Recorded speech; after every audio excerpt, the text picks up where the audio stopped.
भगवान ने बहुभांति धर्मपुत्र राजा युधिष्ठिर को समझाया, अनेक प्रकार के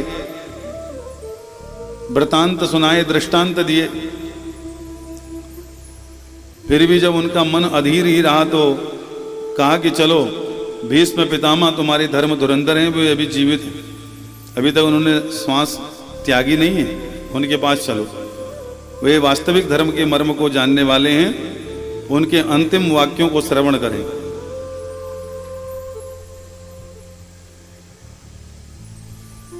युधिष्ठिर जी मन में विचार करने लगे कि कितना भी धर्म के उपदेश को श्रवण कर लें, लेकिन जितनी हत्याएं हुई हैं हमारे द्वारा, इनका प्रायश्चित किया नहीं जा सकता। यथा पंकेन पंकाम्बः सुरया वा सुराकृतं भूत हत्याम तथैवैकाम न यज्ञैर्मारष्टुमर्हति। इतने सारे मनुष्यों की हत्या का प्रायश्चित किस प्रकार हो, कितने भी यज्ञ किए जाएं तो तब भी प्रायश्चित करना कठिन है। भगवान ने कहा तुम चिंता मत करो, तुम्हारी चिंता का समाधान हो जाएगा। कुरुक्षेत्र की ओर प्रस्थान किया। भीष्म पितामह के सन्मुख जाकर के सब भाई पांचों खड़े हो गए, साथ में भगवान श्री कृष्ण। कृष्णं च तत्प्रभावज्ञ आसीनं जगदीश्वरं हृदयस्थं पूजयामास माययोपात विग्रहम्। भीष्म पितामह भगवान के प्रभाव को जानते थे, अतः उन्होंने अपनी लीला से मनुष्य का वेश धारण किए हुए वहाँ बैठे हुए जगदीश्वर रूप में अपने आप को छिपाए हुए श्री कृष्ण की अंदर और बाहर दोनों तरफ से पूजा करी। मन के अंदर हृदय में भी पूजा करी और बाहर नमस्कार इत्यादि से भी उनका पूजन करने का प्रयास किया। वस्तुतः वह लहूलुहान हैं, वाणों की सैया में लेटे हुए हैं, लेकिन फिर कहने लगे कि हे धर्मपुत्रों, पांडवों, तुम्हारे जीवन में जो अनेक प्रकार की विपत्तियां आई, उसके लिए मुझे बड़ा खेद है। सर्वं काल कृतं मन्ये भवतां यद च यद प्रियम। जो अप्रिय घटनाएं तुम्हारे जीवन में घटी, जिसके कारण तुम्हें और तुम्हारी माता को कष्ट झेलना पड़ा, उसके लिए बड़ा खेद है, लेकिन यह सब लीला भगवान की ही है। नहीं तो भला जहां पर धर्मपुत्र युधिष्ठिर हों, गांडीवधारी अर्जुन हों, 16,000 हाथियों का बल अपनी बाजुओं में रखने वाले भीम हों, क्या वहां पर भी किसी आपत्ति की शंका करी जा सकती है?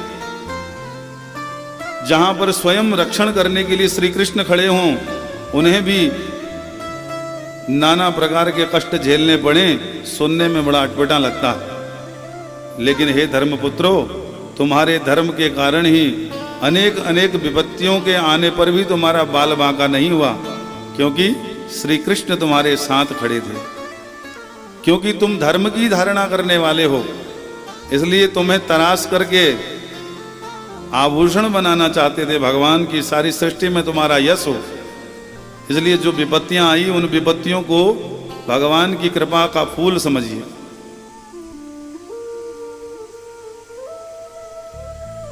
जैसे सोने को आभूषण बनने से पहले अग्नि का सामना करना पड़ता है, अग्नि में तपना पड़ता है, फिर लोहार के हथौड़ों की मार भी झेलनी पड़ती है, तब जाकर के वो आभूषण की आकृति में आकर के फिर माताओं के मन मस्तिष्क पर शोभायमान होता है।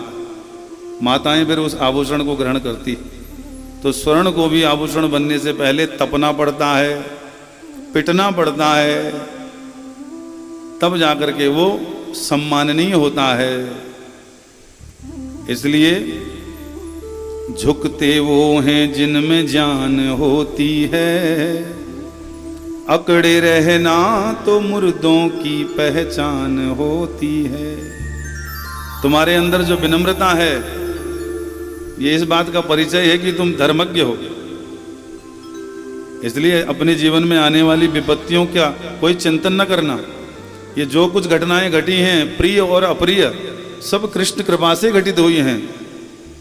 ये काल स्वरूप परमात्मा कब क्या करना चाहते हैं इनकी अमोघ लीला को कोई नहीं जानता।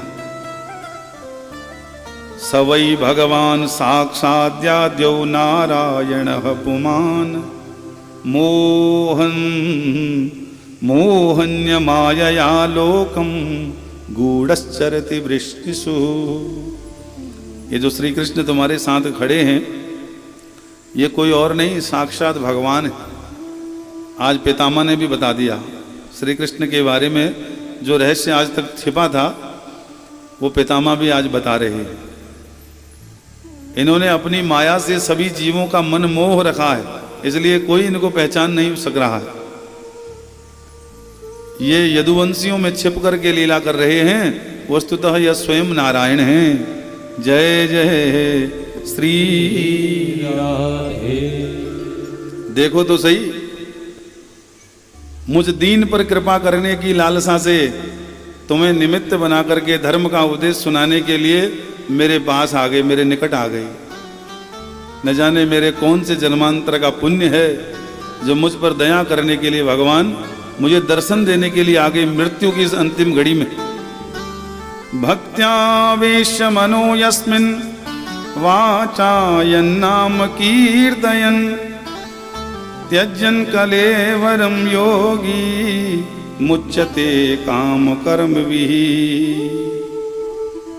जब इस प्रकार से बता रहे थे तभी योगियों के मन को प्रसन्न करने वाला उत्तरायण का वो समय उपस्थित हो गया।